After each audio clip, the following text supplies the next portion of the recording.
Why memories press between the pages of my mind. And speaking of memories, I'd like to recall a memory that was made the first time that I heard this presentation by Andy Griffith some 60 years ago as a stand-up comedian before he entered into TV and radio. It was a story about a young evangelist that stumbled into a world that was totally new to him, and he wondered what it was all about. And so Andy Griffith gave this rendition of that young man's experience. It was back last October, I believe it was. We was going to hold a tent service off at this college town, and we got there about dinner time on Saturday. And different ones of us thought we ought to get some mouthful to eat before that we set up the tent. And so we jumped down off the truck and followed this bunch of people into this little bitty patch of woods there. And we kept on going up through there, and pretty soon we come up on a sign that said, "Get something to eat here." And I got myself 2 hot dogs and a big orange drink. And before I could take a mouthful of that food, this whole raft of people come up around me, up like, and got me to where I couldn't eat nothing, and I dropped my big orange. I did. Well, there wasn't so much I could do but move with them. And so we kept on going up through there, and pretty soon we seen a sign that said North Gate.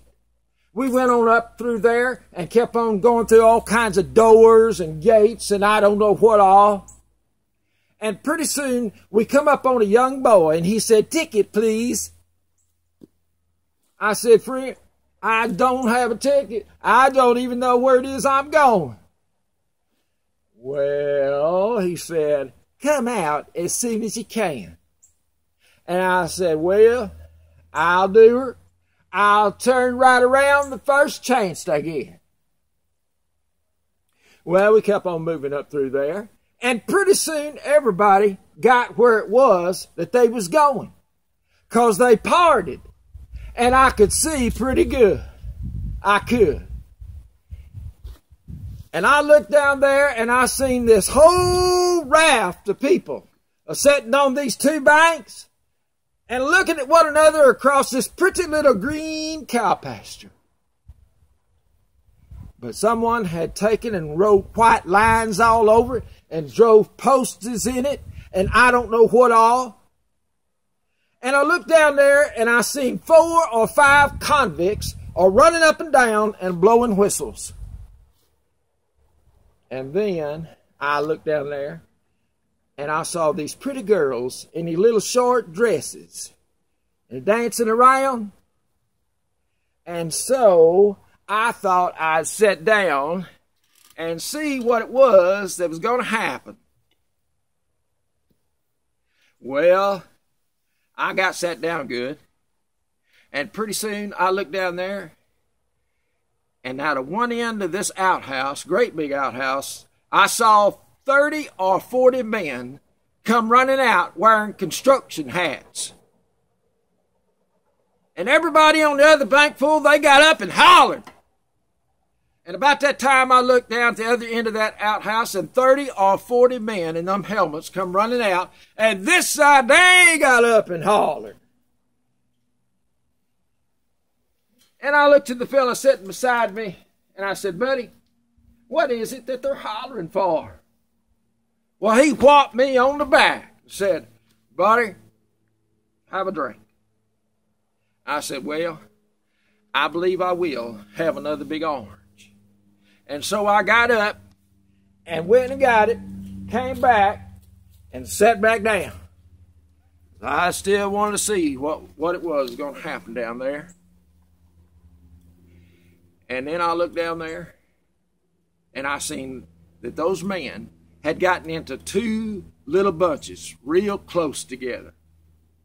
And they voted They voted and elected one man apiece, and those two men come out in the middle of that cow pasture and shook hands like they hadn't seen one another in a long time.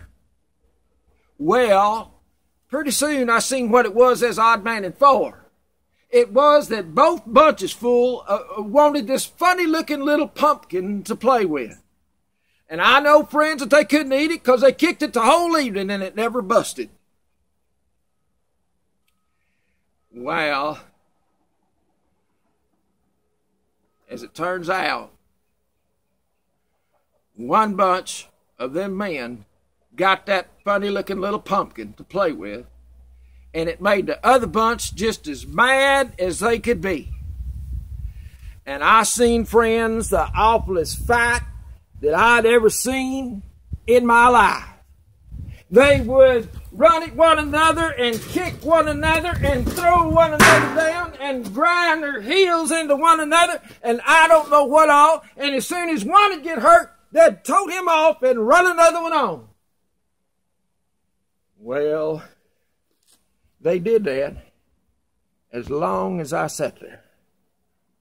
But pretty soon, this boy that had said, "Ticket, please," he come up to me and he said, "Friend, it is that you're going to have to leave because it is that you don't have no ticket." Well, I said, "All right." And I got up and left. And I don't know, friends, to this day what it was they was doing down there. But I have studied about it. And I think that it's some kindly of a contest to where they see which bunch full of them men can take that pumpkin and run from one end of that cow pasture to the other without getting knocked down or stepping in something. I thank you.